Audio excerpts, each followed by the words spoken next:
117 జియో వల్ల సుమారుగా 10 లక్షల మంది విద్యార్థులు ప్రభుత్వ పాఠశాలలకి విద్యకి దూరం అవటం జరిగింది అధ్యక్ష.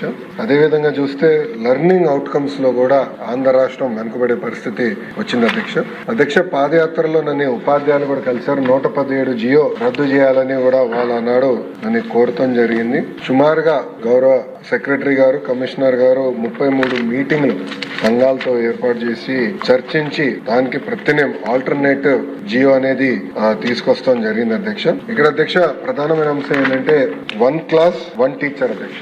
మోడల్ ప్రైమరీ స్కూల్ అనేది చాలా కీలకమైనది. 1 క్లాస్ 1 టీచర్ ఉంటేనే నాణ్యమైన విద్య మన పిల్లలకి అందజేయగలుగుతాం. దానికోసం మీరు చూస్తే అధ్యక్ష ప్రజా ప్రభుత్వం వచ్చే ముందల కేవలం 1398 పాఠశాలలు ఉండేది అధ్యక్ష.